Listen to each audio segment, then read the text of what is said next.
Oke, ini Bu Retno Marsudi, negara penjajah, penindas, dan bangsa Palestina yang terus-menerus ditindas.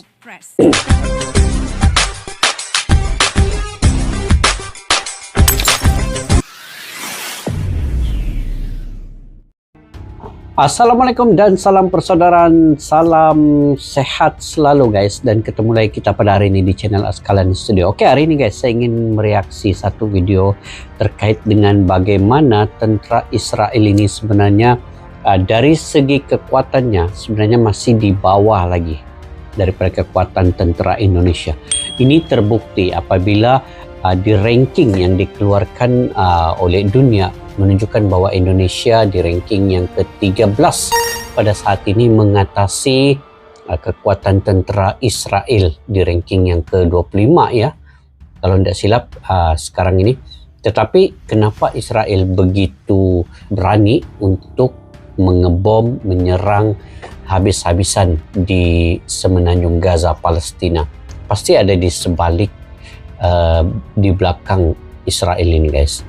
Tetapi dari segi kekuatan tentara sebenarnya mereka takut kepada Indonesia. Kenapa?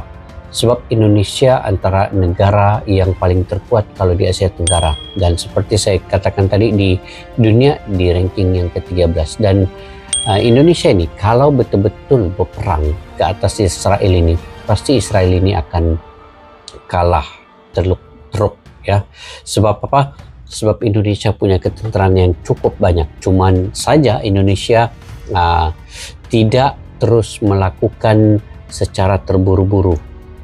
Tetapi dengan ketegasan yang begitu disampaikan oleh pemerintah Indonesia, terutama Bu Retno ya, yang begitu tegas dalam menyampaikan keadilan sosial di media-media sosial, di rapat umum, dan juga di mana-mana forum, itu menunjukkan bahwa Indonesia begitu tegas untuk menentang kezaliman Israel. Yuk kita simak dulu video ini guys, daripada channel update pertahanannya. Pada yang baru ketemu channel ini, kalian boleh subscribe, tekan butang loncengnya sekali, di mana judulnya ialah terbongkar ketakutan Israel ke Indonesia. Ternyata ini di belakang RI.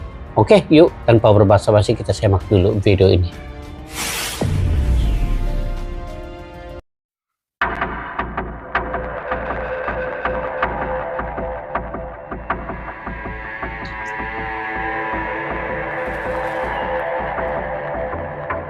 Indonesia dan Malaysia sama guys. Direktur Tengah Kementerian Luar Negeri Indonesia Bagus Hendraning mengungkapkan alasan menolak kekerasan Israel. Hubungan dengan Israel. Nah, ini pasalnya, alasan menolak. Bagus menilai Israel selalu ingkar janji untuk menyelesaikan konflik dengan Palestina. Memang Israel ini keras kepala, Bang. Yang oleh pemerintahan Israel adalah sangat tidak bersahabat. Ia menyebut Tel Aviv bertindak non-kompromis, mendorong pemukiman ilegal di tanah Palestina, mengganggu tempat ibadah, melakukan rasialisme apartheid, serta diskriminasi. Kalau mereka mau berubah itu baik sekali. Tapi saya pribadi agak pesimistis, apakah itu bisa dilakukan, karena pengalaman yang ada selalu adanya yang mengingkari janji. Tidak pernah menepati janjinya, bahkan yang paling dekat ketika perjanjian Sharm el-Sheikh, pertemuan di Mesir kemarin, baru saja, katanya dalam wawancara eksklusif dengan CNN Indonesia. Lantas, bagaimanakah kelanjutan berita yang cukup mantap ini? Setelah ini kita bahas satu persatu. Oke, di sini guys, kita lihat apa alasannya. Tapi ya, yang saya ketahui bahwa Israel ini dia tidak akan menyerah untuk terus menyerang Palestina ini, karena mereka punya di mindset mereka bahwa Masjid Al-Aqsa itu juga adalah kepunyaan mereka. Nah, itu yang mindset yang mereka pegang, dan itulah dari masa ke masa mereka pasti akan mengambil wilayah Palestina sedikit demi sedikit, dan ini akan berterusan sampai bila-bila. Mereka pasti tidak akan inginkan keamanan itu yang tercatat, tertulis mungkin di dalam Al-Quran sebegitu ya. Tapi apa yang penting, negara-negara Islam, negara-negara Arab ini patut bersatu sebenarnya, mengekang apa juga kekerasan yang dilakukan oleh Israel ini. Walau bagaimanapun tetap kita akan terus menerus memboikot, mengekang apa-apalah yang berkaitan dengan Israel ini sepatutnya. Oke, kita lanjut guys.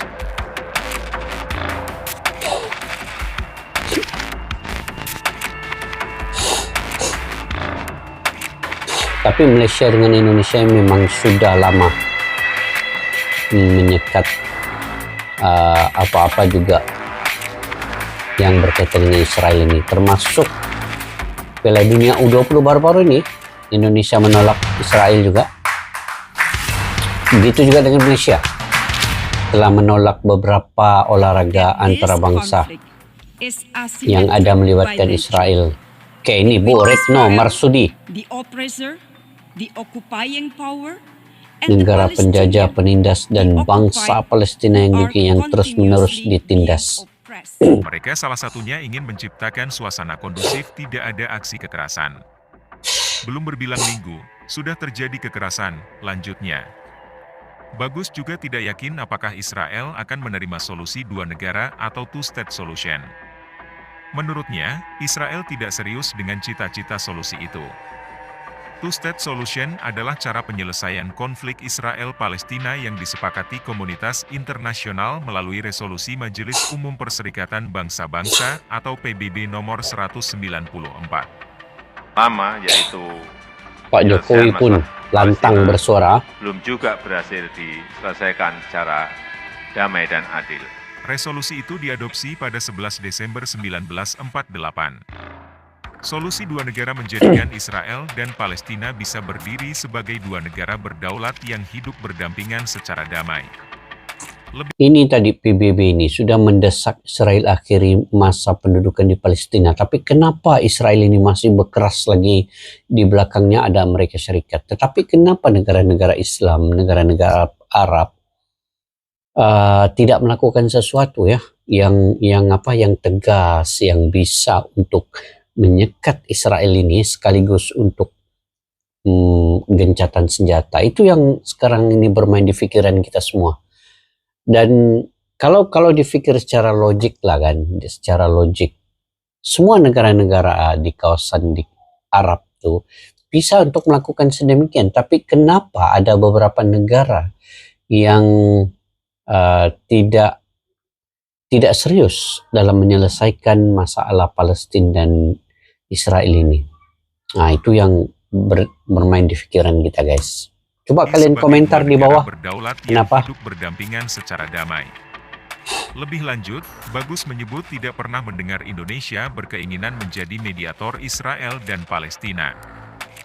Despite all the threats in the Middle East, including the abhorrent attack in the United Arab Emirates yesterday by the Houthis, ia mengatakan Indonesia akan terus mendukung perjuangan kemerdekaan rakyat Palestina untuk mendapatkan kembali kawasannya dan mendapatkan kemerdekaannya dengan ibu kota Yerusalem Timur. Ia menambahkan, Indonesia menghormati berbagai upaya lembaga-lembaga regional, internasional, individu atau negara tertentu untuk melakukan pendekatan pembicaraan dengan masing-masing pihak yang terlibat. Saya kira kita bukan tidak konkret ya, kita ini memberikan sesuai dengan kemampuan kita tentunya, katanya.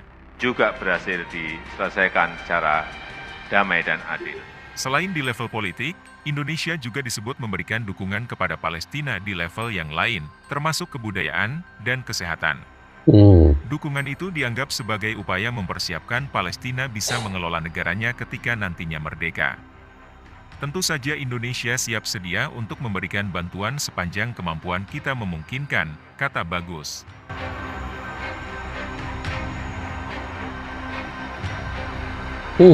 Ini masalah Israel dan negara-negara yang berkaitan ini. Sebenarnya mereka inginkan terutama minyak lah dari negara-negara macam Palestina. Dulu Irak juga dikucur-kacirkan oleh Eropa, oleh mereka lah terutamanya, semata-mata untuk mengambil minyak yang ada di Irak itu mereka ingin kuasai, dan akhirnya memang benar mereka kuasai selepas jatuhnya Saddam Hussein ya pada waktu itu. Dan kini di Palestina ini mereka belum dapat lagi karena masih mereka tidak dapat mengalahkan Palestina, pejuang-pejuang Hamas tuh.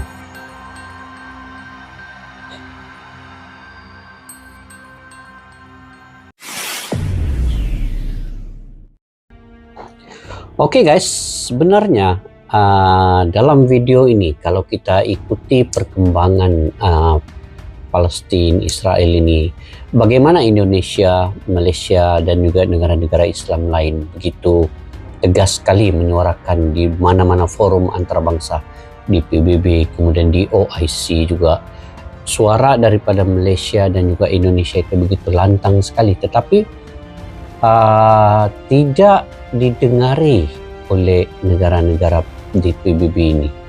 Dan kalau diikutkan guys, negara Israel ini kecil saja. Nah, kalaulah tentera Indonesia pergi mengerahkan keseluruhan kekuatannya untuk menyerang Israel, pasti Israel itu akan punah, akan dihabisi oleh tentara-tentara Indonesia sebenarnya. Karena kekuatan tentara Indonesia itu begitu ramai sekali ya, dari segi kekuatan anggotanya dan juga dari segi kekuatan alutsista juga. Indonesia sebenarnya lebih jauh meninggalkan Israel ya.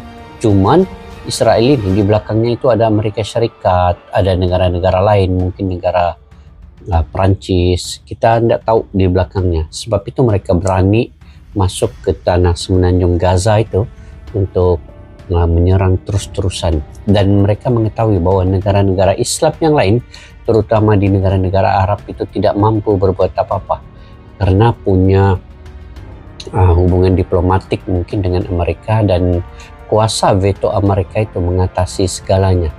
Dan ini yang kita pelik guys, sebenarnya yang kita pelik, dibiarkan begitu sahaja serangan-serangan daripada Israel ini ke Gaza dalam masa sebulan 2 bulan ini, sampai membunuh begitu ramai anak-anak, wanita, orang tua, dan juga mereka yang tidak bersalah pun dalam hal ini.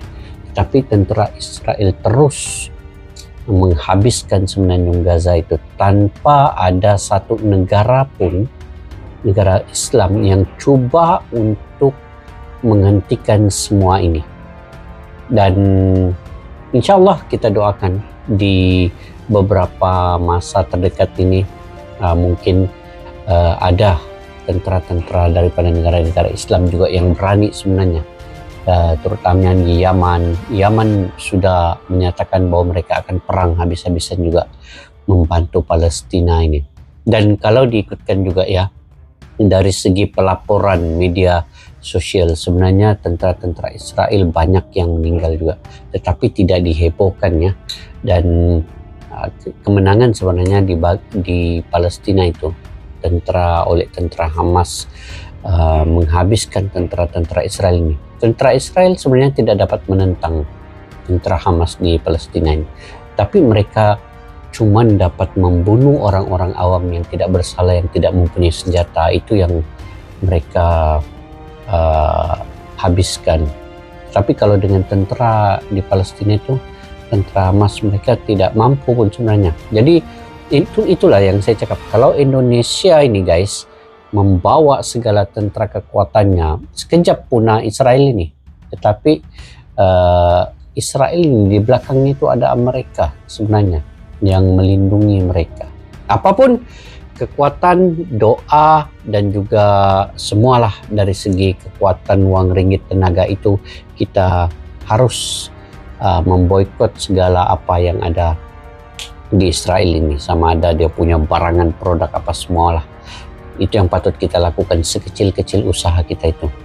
Oke guys, mungkin kalian punya pandangan pendapat sendiri ya, kalian boleh komentar di ruang kolom di bawah. Sampai kita berjumpa lagi guys di video yang datang. Assalamualaikum warahmatullahi wabarakatuh. Bye bye.